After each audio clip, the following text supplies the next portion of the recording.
Welcome to Safety Experts Talk. Visit our website at creativesafetysupply.com/podcast. The more money you're spending on a recognition program, the less effective it's going to be. So, you want to start a safety recognition program. Do it right, or you could make things worse. Hi there, I'm Dan Clark. Today we're talking with Steve Geigle, the founder of OSHAcademy Safety and Health Training and former trainer for OSHA. Hello, Steve. Hi, how you doing? I'm doing well. Thanks for being with us. You've done safety recognition programs before for OSHA. How long did you work there? About 16 years. Then you really know the business. Well, I wouldn't say I really know the business, but I know the business and I know a little bit about safety, and my passion is the psychology of safety and leadership and management, more so than the actual technical side of OSHA or the rules, which are fun, but you can always read the OSHA rules anywhere. And you've taken this experience to begin your own online training service, OSHAcademy Safety and Health Training, and you've got a couple of web addresses. One is OSHAcademy.com, or the other is what? OSHAtrain.org. Okay, good. Two ways to get to your site. Well, let's talk about safety recognition programs. Now, I understand that one of the big reasons that they fail is because employees try to fix the numbers. They don't actually report accidents because it will affect their record. Is that right? You bet. In fact, that's the most common type of recognition program that you'll see. The employer is actually measuring lagging indicators instead of the leading indicators, and especially the number of recordable incidents or accidents in a particular workplace. And this is almost a death knell to a safety recognition program. It's going to cause employees not to report injuries because they don't want to let their department or the section down. They don't want to let their fellow coworkers down. And so rather than report an injury or an accident, they'll just put it under the rug, so to speak. In one case, there was this fellow at a company, and I was doing a training session one time for Oregon OSHA, and he was from Washington, and he came in, or she came in, and said that her son actually got his finger cut off at work, amputated his finger, and did not report that because he was afraid he was going to ruin the safety statistics for the section. So he didn't report it. And so, of course, I had the same reaction. And I told her, well, you better go back, you better talk to him, you better get this straightened out because it's totally unsatisfactory for something like that to happen. And you can see how much pressure there is for employees not to report the injuries that they might receive because the employer is measuring the number of injuries. And what's the message there when the employer wants to measure that, the number of injuries? The message is what really matters is the number of accidents we have. It's not the number of reports we have, which I think is far more important. If you measure the number of reports of near misses, now that's a leading indicator because you haven't had your accident. So that's a report of a behavior or a condition before the accident happens. It's proactive, far more important than keeping track of the number of accidents you have in a particular section. And when somebody reports a near miss or a hazard in the workplace, every time any employee reports a near miss or a hazard, they should be recognized by their supervisor and in some cases the company because they're saving not only lives and the employees from potential injuries or death, but they're saving the company a ton of money. Right. So it's really important that they do that. Does it matter whether the incentive is something like time off or a cash reward? Will workers, no matter what, still underreport? Well, they'll have a tendency to underreport. Once again, if they consider the recognition or reward to be significant or important, right, then they're not going to report that because, once again, they don't want to let themselves down, their coworkers down, the section down, the company down. They don't want to be one of these bad players that ruined it for everyone else. Well, let's talk about the cost of a safety recognition program. Do accidents and injuries go down in relation to the amount of money spent on a program? Well, first of all, the best program is not a program. Whoa, what's that all about? Well, recognition is a function of leadership, not management. Leadership is a relationship skill, management's an organizational skill. So if your supervisors and managers understand that, they'll do things to help establish a positive working relationship with their workers. And so recognition is one of the best ways you can do that. You don't have to spend a penny and your employees will love you, okay, because you're a tough, caring leader. And they know you're tough on safety, you have high standards, but they know that you care about them. And you'll recognize them when they do something right. And they'll also be disciplined potentially if they don't do something right. So that's important. Most companies do believe that they need to have a program, of course. My belief is that the more money you're spending on a recognition program, the more managed it is, the less effective it's going to be. If they're going to spend the money on training the supervisors and managers how to be leaders, how to be safety leaders, and how to recognize people in the workplace. And I love what you came up with, a real positive program. I guess it's a program. It's, what do you call it, 15 S's for safety recognition? Is that what it is? I like to think of these as 15 rules or secrets or principles. And they all start with S. You bet. Well, let's get right to it. 15 S's for safety recognition. And the first one, number one, is speed. Speed really is all about recognizing people in a timely manner. Don't wait for the next quarterly meeting. Don't wait for the annual meeting. Recognize them on the spot if you can. As soon as you see somebody doing something that is significant, is helping the company, recognize them somehow. So no politics. Well, that's good. Yeah, no politics. Number two, spontaneity. Spontaneity. Well, again, that kind of goes along with speed too. On the spot. Spontaneity. Be spontaneous. Don't think about it. Don't put any management or organization into it necessarily. It can be just right on the spot, just spontaneous. And that's great because in terms of being perceived as something that's genuine, that's going to be more genuine if it is spontaneous. Right. Number three, sincerity. Sincerity. Well, if there are no politics involved, if you come across as being sincere, it's going to be much, much more valuable to the employee as a form of recognition. Even if you're not giving them anything, a sincere thank you, and that's really, sometimes that's all it has to be, is a sincere thank you for doing a great job. I really appreciate it. That's all it needs to be. 4, spirit. Spirit. Be excited. Be happy about the fact that they've done something wonderful. Come across emotionally. Don't try to be stoic or anything. You don't need to be. Be spirited. Be happy about it. Your recognition will be more powerful doing that. Okay. 5, subtleness. Subtleness. Well, that's going to be important too. You don't necessarily want to recognize people in public because many, many people, in fact, most people don't want to be recognized in public. They don't want a lot of fanfare. It's embarrassing to some people. So you got to be careful about that. So being subtle in their office. In fact, studies have indicated that when you recognize people in private, it actually is more powerful, more effective than recognizing people in public. Great. 6, selflessness. Selflessness. You're not recognizing someone to make yourself look good or to make the company look good. Mm-hmm. You're recognizing people to make them look good, the fact that you appreciate them. It's all about the employee. It's not about you as a supervisor. You're not recognizing somebody and saying, gee, look at me. I'm great. I'm recognizing somebody. Therefore, I'm great. That's really not the purpose of recognition. Sure, I understand.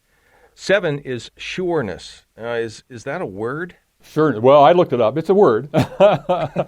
Employees need to know that if they achieve certain levels of performance, they meet the criteria for being recognized, they're going to be recognized. And they're going to be recognized in a timely manner. They're not going to be recognized next year. I remember one company I worked with for a number of years, and it was policy that if you worked for them for a number of years, you would receive recognition. Well, I got a little letter. I got a little pen. The problem was it was 6 months late, so it really didn't have a lot of meaning. And it was a matter of policy. Okay, it didn't come from the heart. It came from the head. It wasn't leadership, so it didn't have a lot of meaning to me. Because it was just an alert that went off in some bureaucrat's computer, saying that you deserved an award. Wow. Number 8, simplicity. Keep it simple, make it fun. That goes along with that spirit. That is something that's very, very important. You don't have to have a complicated, big ceremony with lots of fanfare. You keep it simple, and it will have just as much meaning to the employee as something that's a lot of fanfare to it, just as meaningful. Number 9, specificity. You want to recognize employees for one particular thing that they've done, not something that's generic or really, really general, like they've been a great guy this quarter. You want to really pinpoint what they've done and how that has benefited the company.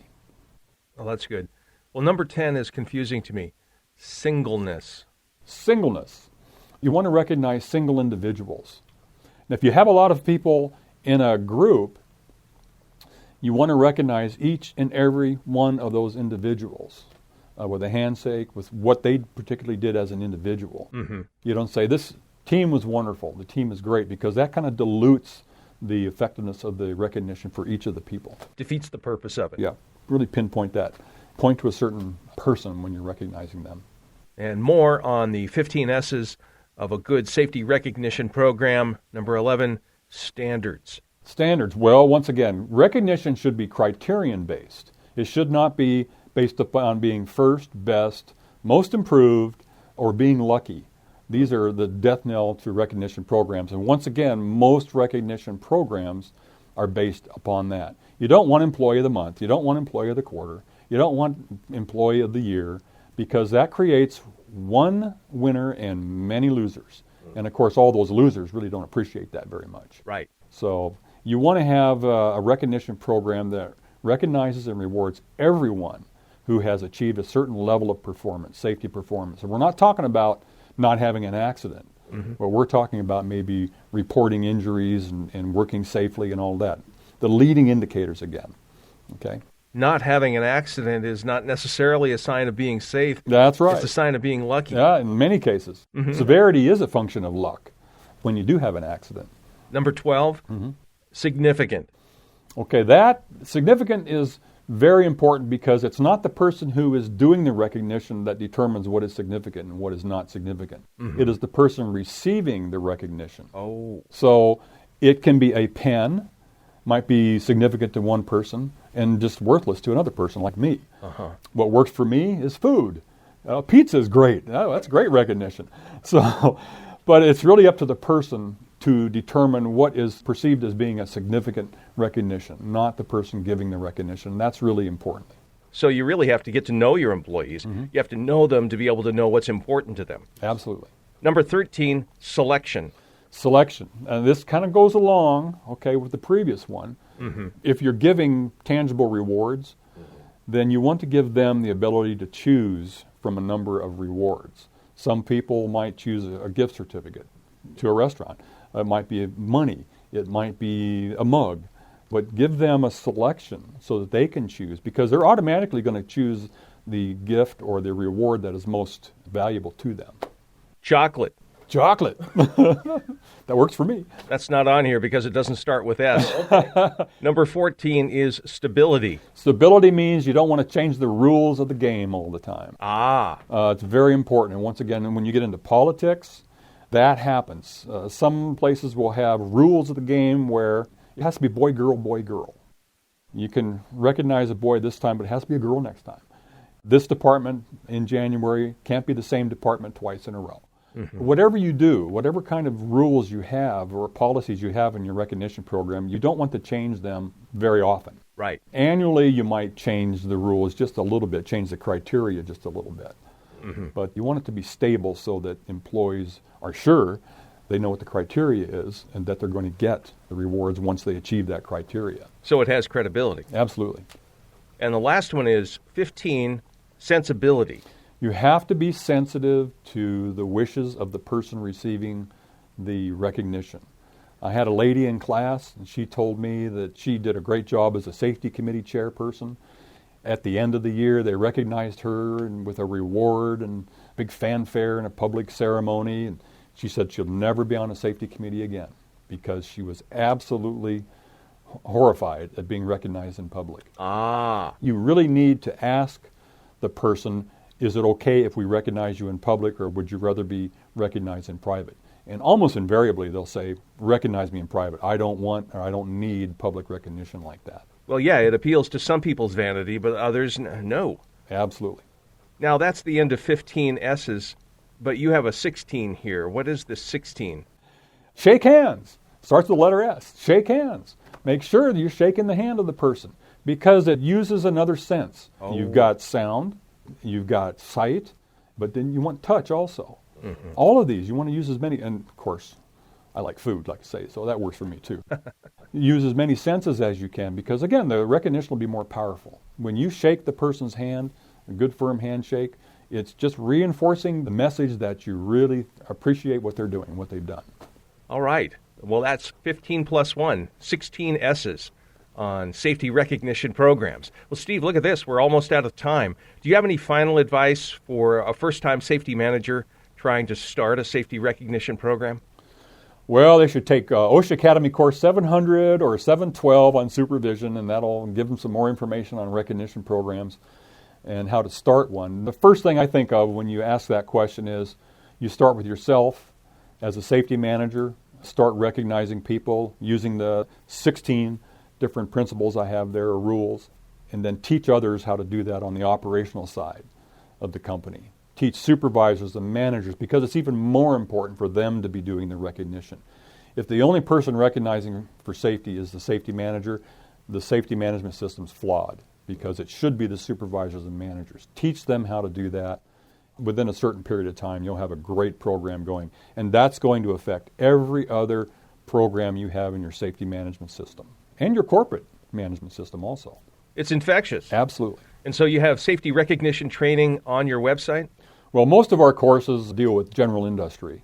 But what makes us unique is that we have programs for managers, supervisors, safety specialists, trainers, safety committee chairpersons, and members in general industry.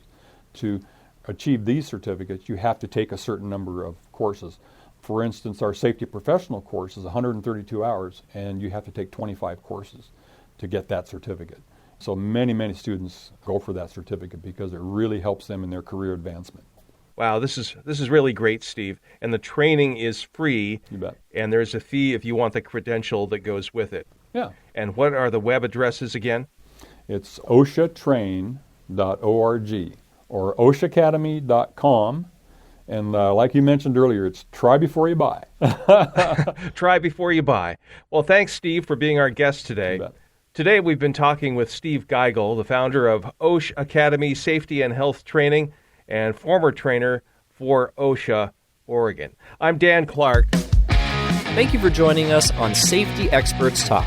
If you have suggestions for future podcasts, send them to podcast@creativesafetysupply.com. For more safety experts talking about safety news, OSHA regulations, PPE, Lean, 5S, or continuous improvement, go to creativesafetysupply.com/podcast.